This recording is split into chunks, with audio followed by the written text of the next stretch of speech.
7:30. Good evening. This is the CBS Evening News. Dan Rather reporting. The murder and torture of hostages aboard that captured airliner in Iran worsens by the hour. The Arabic-speaking terrorists revealed for the first time today that they have killed 4 hostages, 2 of them American diplomats, and they named their next victim, also an American, whom they identified as Charles Kipper, calling him a CIA agent. Also today, a grisly explanation of why another tortured passenger was heard screaming. Our coverage begins with Tom Fenton at his London listening post. At least one American, a U.S. government official, is spending his 4th night with the remaining hostages after another distressing day in which there were more shots fired and there may have been more murders. The day began with a ray of hope.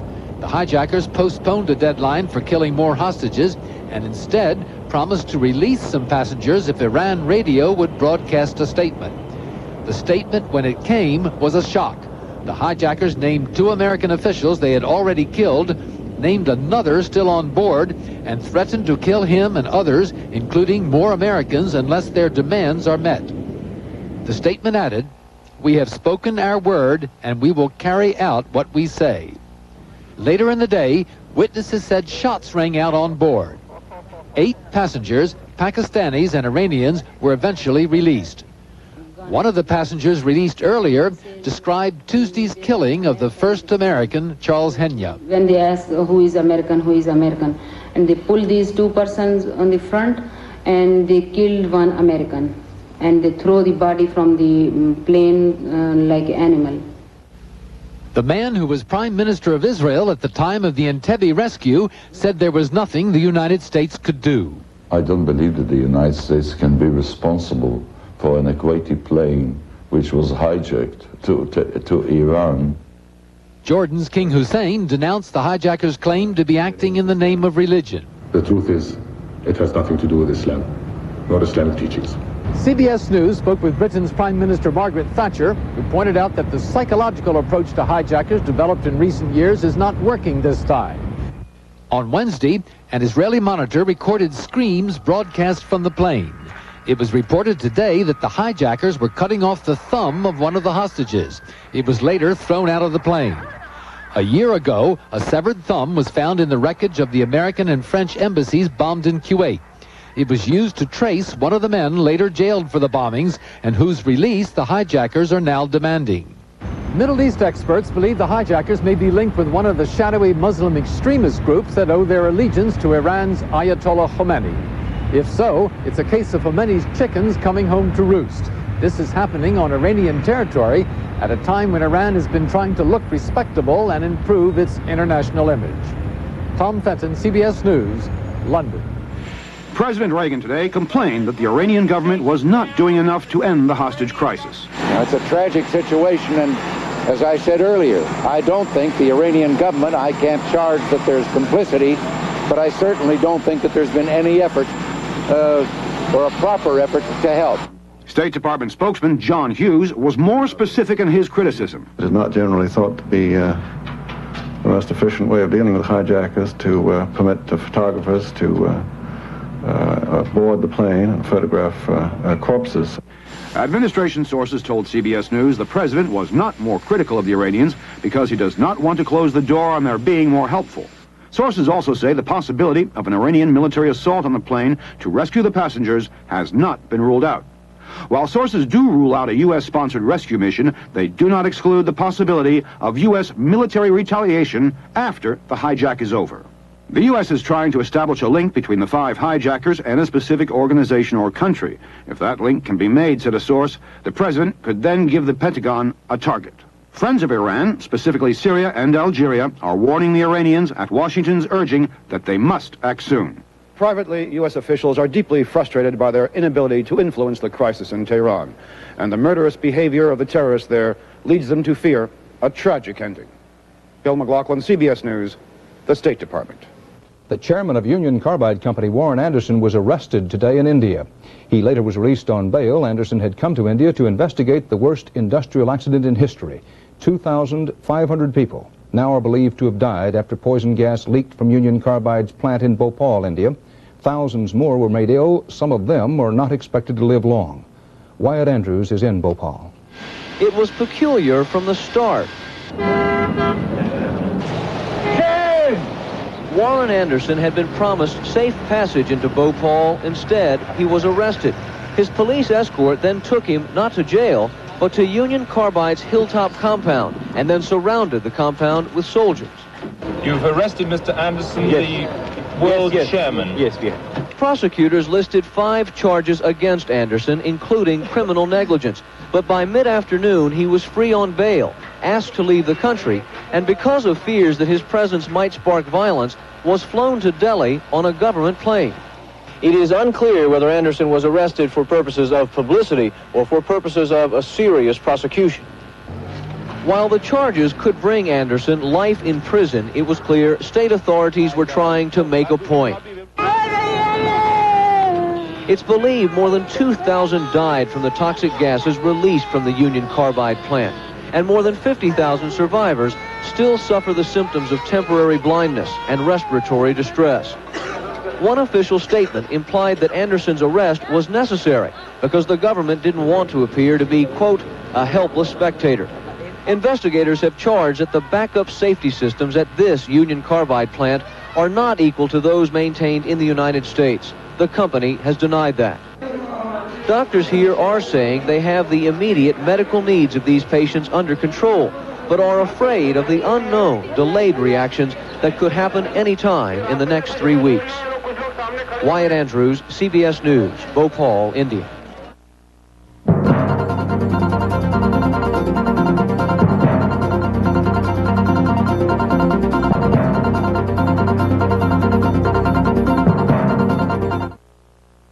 In the morning, in the evening, ain't we got fun? You know, a Carnival cruise is more fun than anything. We have 5 fun ships, and we go to all the fun places. The Caribbean, Bahamas, Mexico. So for your next vacation, remember, sunny weather, all together, we've got the fun.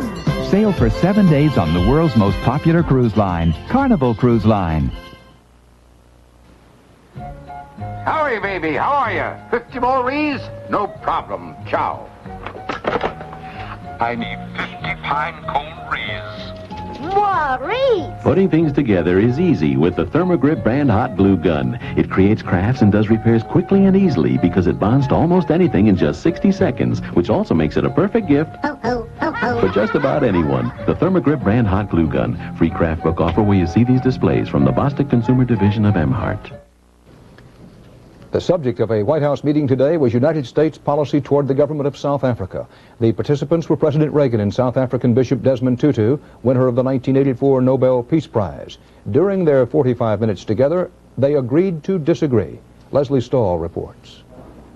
President Reagan tried to explain his policy of quiet diplomacy toward South Africa to Bishop Tutu, who has called that policy immoral, evil, and totally un-Christian because he claims it encourages apartheid.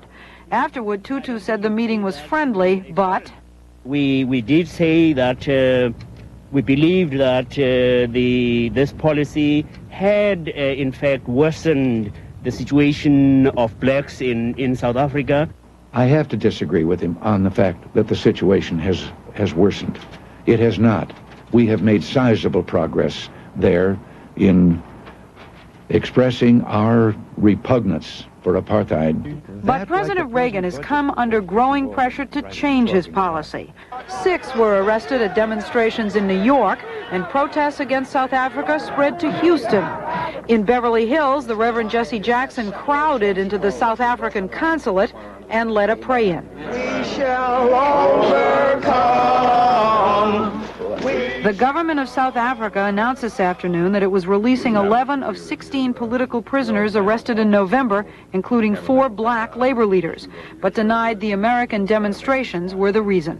And in fact, demonstrations, if they have any effect, they have the opposite effect. Then, late this afternoon, President Reagan said his policy is working. Well, I would have to think after 3 weeks of working with and talking with the government over there that I don't think that we're being too bold in taking credit for this. Not everyone agreed. The release of these prisoners these detainees is a direct response to opposition in this country. I think that we should only regard it as a very small step. It's clear that it wasn't until President Reagan stopped being quiet, till he openly met with Bishop Tutu, that the South African government responded. Leslie Stahl, CBS News, the White House. The White House today called it welcome news that should provide a Christmas gift early to many Americans, end quote. That reaction to a Labor Department report that after 4 months of little change, civilian unemployment fell 0.2% to 7.2% in November. The report said almost 300,000 jobs were created last month, pushing employment to an all-time high, 105,900,000. While the growth in employment came in the face of economic showdown, analysts noted most of the new jobs sprang from service rather than manufacturing areas.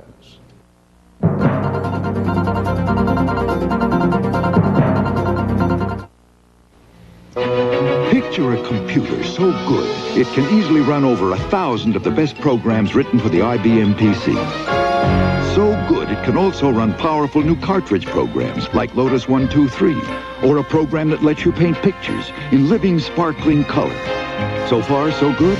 Now picture this. Without monitor, it costs less than $1,000, and it comes from IBM. PC Junior, the computer that's growing by leaps and bounds. Watch the stars shine on Entertainment Tonight. Yeah, they can't take that away from me. First, Magnum PI's Tom Selleck takes off with a big screen runaway.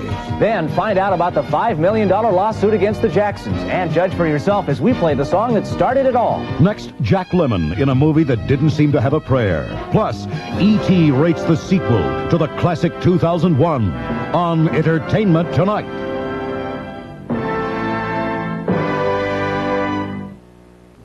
Two questions are being asked tonight in the wake of a fatal crash involving the nation's largest commuter airline. The first question, why did the plane crash? The second question, why did the government allow the airline to fly at all? Peter Van Sant has been looking into this. Investigators now believe last night's crash of a Provincetown Boston Airlines plane, which killed 13 people, was caused by a faulty tail section. They say a portion of the tail fell off, making the plane impossible to control. There was nothing that the pilot could do. There was no input that could have prevented this crash. But last night's accident was not the first time this year that a PBA flight has ended in death. In June, one person was killed when a PBA plane ended up in Boston Harbor. In September, a PBA plane crashed after it was filled with the wrong type of fuel. One person died, 5 were injured. Then last month, PBA's entire fleet of 105 planes was grounded by the FAA. An investigation had turned up 13 safety violations, including shoddy maintenance procedures and poor pilot training. But 12 days ago, after another round of FAA inspections, Provincetown Boston Airlines was recertified and allowed to resume a limited flight schedule. Flight 1039 was part of the new PBA. We need to find out if the FAA acted properly in reopening the carrier. We also need to find out if the FAA has enough inspectors to adequately examine these carriers. After sifting through the wreckage of PBA Flight 1039, federal investigators say they will look into why the FAA allowed the carrier to fly again. PBA officials say their airline flies by the rules. Everything's in order. That's why we can't understand what happened here. The report on what caused last night's fatal accident is expected within 6 months. Peter Van Sant, CBS News, Jacksonville, Florida. Twice, the Reagan administration has put out so-called baby doe rules. They require treatment for severely handicapped infants, even if the parents and their doctors disagree about treatment. Twice, the courts have ruled the president's policies illegal. Today, a third set of baby doe rules. The latest requires states to ensure medical treatment for all severely handicapped infants, with few exceptions, except if the infant is in an irreversible coma, except when treatment only prolongs dying, except when the treatment itself could be considered inhumane. These rules specify a severely handicapped infant's future quality of life cannot be considered. The new federal regulations would take effect next October. States not meeting them stand to lose millions of dollars in federal aid for child abuse programs. American actor Stacy Keach, the hard-hitting primetime private detective Mike Hammer, found himself on the wrong side of the law today. He appeared in court near London and pleaded guilty to importing more than an ounce of cocaine into Britain. He immediately began serving a 9-month prison sentence. His secretary, Deborah Steele, who was arrested with Keach last April, was sentenced to 3 months in jail. Appeals are expected to be heard in about 10 days.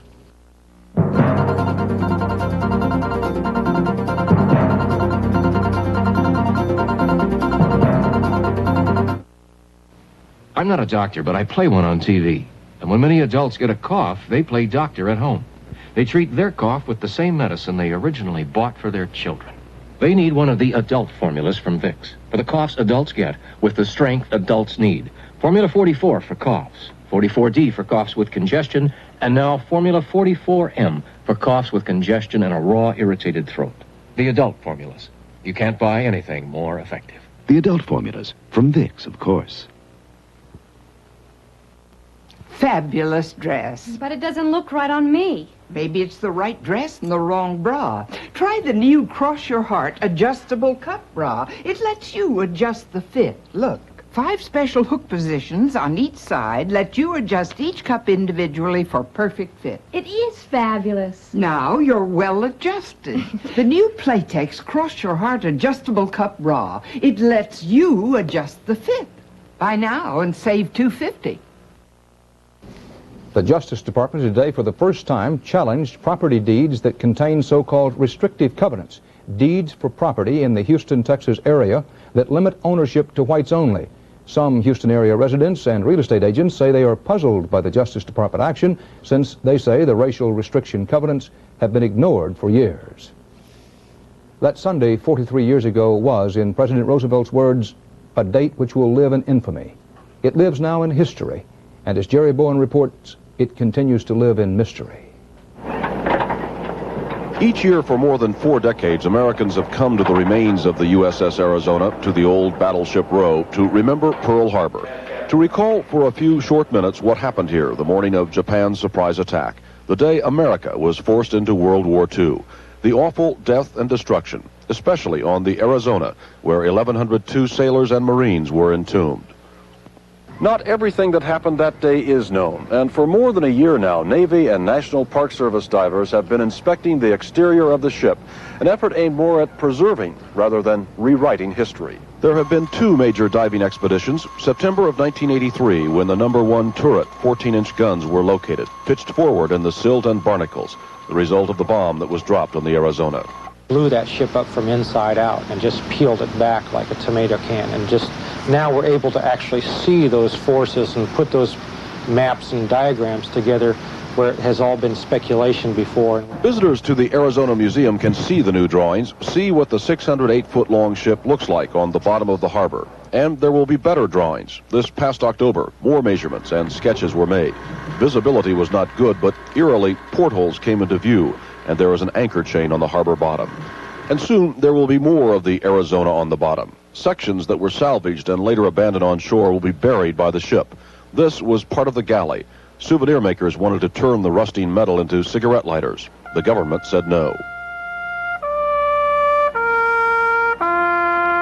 And so today they came to remember Pearl Harbor. The veterans who survived it, the sailors who serve there now, came to remember the day that began so quietly 43 years ago. Jerry Bowen, CBS News, Pearl Harbor. The outrage of the hijacking of that Kuwaiti Airlines jet to Iran is part of a pattern of murder and madness, the roots of which appear to rest not far from the Tehran tarmac where the plane now sits. This is the subject tonight of Bill Moyer's commentary. Bill? Dan, in a recent speech to the Council on Foreign Relations here, Thomas Friedman talked about his experiences covering the Middle East for the New York Times. He said his most frightening moment came one afternoon when he was eating lunch at his hotel in Beirut. A tall, heavy-set warrior stalked into the restaurant with a wild look in his eyes and an M16 in his hands. He belonged to the pro-Iranian extremist Party of God, which was then rampaging through the city, attacking symbols of Western culture. The man marched behind the bar and began smashing every bottle and glass with the butt of his rifle. Then he left as grimly as he had come. Suddenly, said Friedman, I had an inkling of what it was like to be the target of all the violence I'd covered. It was my house that had been invaded, my liberty that was at stake. The scene came to symbolize for me the power that is created when political and religious extremism is wedded to violence. That's what the journalist found really scary, the way the militiaman tore things up while the majority stood by and watched, unwilling and unable to defend against him. Such extremists are winning in the Middle East, Friedman said, because crime pays there and absolute crime pays absolutely. Moderates cannot defend themselves against it without becoming just as ugly as their opponents. So while extremists are going all the way, the moderates tend just to go away. Friedman went on to describe other countries in the region where violence feeds on itself and on hatred of America.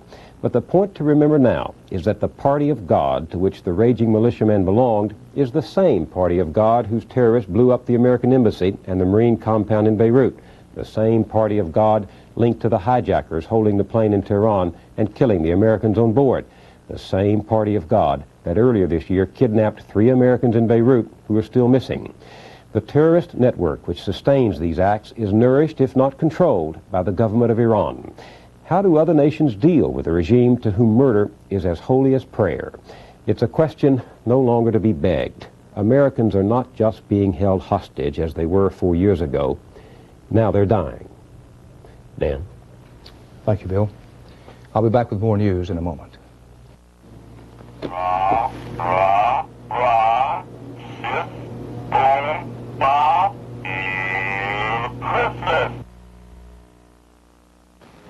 I love this long grain and wild rice dish. It's right. A secret family recipe. Don't you dare tell him it's rice-a-roni. Come on, Anne. Okay, it's rice-a-roni, long grain and wild rice. The secret's in the flavor packet. Rare herbs, seasonings, and lots of delicious wild rice I saute and simmer to bring out the flavor. Wait, you said it was a secret family recipe, but I didn't say whose family. Rice-a-roni, the San Francisco treat. Worn special nightgowns, the gift in your dreams. In many styles, a sail is our theme. Some have lace, some satin with a bow. All are so cozy, you'll laugh at the snow. Long flowing robes, so soft, so fleecy. Robes for your daughter, price so giving is easy. The sale is at Kmart for only 4 days. Come in for savings and our warm Christmas ways. Kmart, we've got it and we've got it good. When arthritis pain says you can't, Encaprin's micrograin medicine lets you say, I can. You can with Encaprin, a better way to treat minor arthritis pain than plain or buffered aspirin. Because its aspirin micrograins deliver hours of Encaprin's unsurpassed relief in a way that's safer for your stomach than even buffered aspirin. When arthritis pain says you can't, Encaprin lets you say, I can. Remember, Encaprin lets you say, I can. I can. Wherever you may be, it's probably beginning to look a lot like Christmas, and it's beginning to look a lot like another outbreak of Cabbage Patch doll fever. Demand exceeds supply, we are told, and Frank Courier reports tonight that leads to some dangers. Toy store owners say the Christmas Cabbage Patch craze is worse than last year. With 20 million already sold, there are still not enough pudgy-faced dolls to meet demand. We've been looking for months, and we just hit it lucky. But others, not so lucky, unknowingly have spent up to $70 each for imitations. Customs agents here in Chicago and other cities have seized hundreds of thousands of counterfeit dolls imported from Taiwan and Hong Kong. And the quality of this doll is not as good as the original. They make a lot of money off of these. To the untrained eye, they look similar. The doll on the left is a fake. Details like a belly button are missing on the duplicate. Most are sold at flea markets, not department stores. In some cities, many of the counterfeit dolls are dangerous. Some stuffed with industrial rags, others sprayed with a kerosene-based insecticide that makes them highly flammable. In this demonstration by CBS News, a counterfeit doll went up in flames in a few seconds. If it has a noxious chemical kerosene-type smell, please keep it away from your child. Nobody knows just how many consumers have been duped by the Far East imitations, but John and Judy Taylor of Detroit bought 4. I've got children that are small, and I don't want to give them to them, if there's some chance that the kids get hurt. Coleco Industries, which manufactures Cabbage Patch Kids, is urging consumers to look for the trademark on the back of the neck. The company hopes to stop imitators under a new law that makes counterfeiting a criminal offense punishable by up to 15 years in prison. Frank Courier, CBS News, Chicago. Historians aren't exactly sure when the art of letter writing died, sometime after World War II. Then they say the art of conversation died. But now they say that's all right. There's no longer any need to communicate. As David Browning reports, all you have to do is listen. Talk to Santa about what you want for Christmas this year, and he's liable to give you something that talks back. Good morning. It's 8 o'clock a.m. From clocks to cars, machines are getting downright gabby. Lights are on. Lights are on. Dolls like Chatty Patty started it all. Uh-oh, my This need to chat spread to Las Vegas slots. 2 pairs. Winner. Double up or collect. The nation's Coke machines took up the cry. Make your selection, please. Thank you for using the talking vendor. And now the stores are full of chattering creations and gabbling gifts. Tiny computer chips produce all this small talk. There are talking chess sets.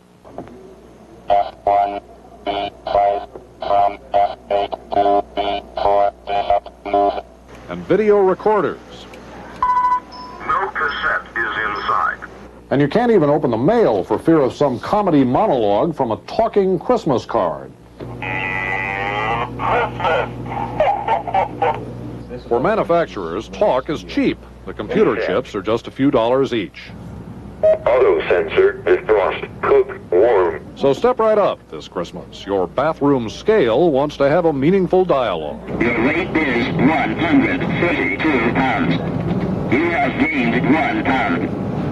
Have a nice day. A real nice day. David Browning, CBS News, Los Angeles. And that's the CBS Evening News for this Friday. Dan Rather reporting. Thank you for joining us. We'll see you here again Monday. This is the definitive book on champagne. While writing it, noted author William Kaufman evaluated the finest champagnes in the world. Here's an extraordinary find. A California champagne that is both truly dry and delightfully drinkable. New Andre Brut. No other American champagne can compare. New Andre Brut.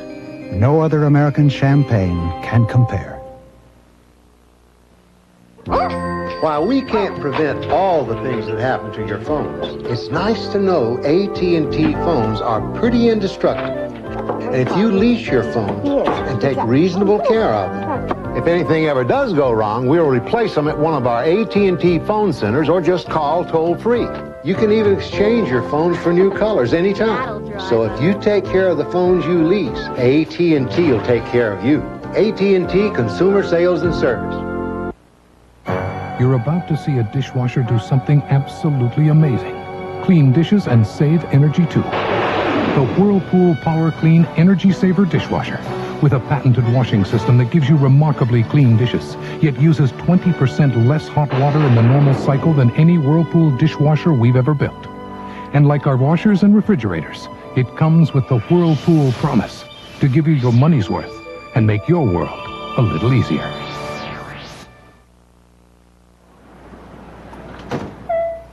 Lights are on. Lights are on. Too dark. Use flash. Good morning. It's 8 o'clock a.m.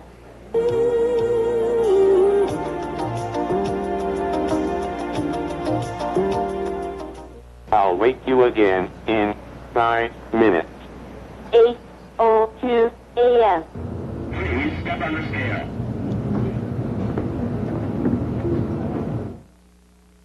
Hello everyone, I'm Phyllis George, inviting my friends in Middle Tennessee and of course Southern Kentucky to turn to our friends at Channel 5 for the NFL Today. Coming up next on Eyewitness News, police look for clues in the murder of a Nashville lawyer, and an early morning fire claims the lives of 2 in Nashville. Details coming up next. The 85 Chevy pickups, they're built to take it. They're built to work tough. You don't have to be nice to them. The Capra Chevrolet will treat your 85 pickup very nice indeed, with a complete inventory of high-quality, long-lasting GM parts. And with Mr. Goodwrench service by Capra Chevrolet technicians who know even hard-working American pickups need some tender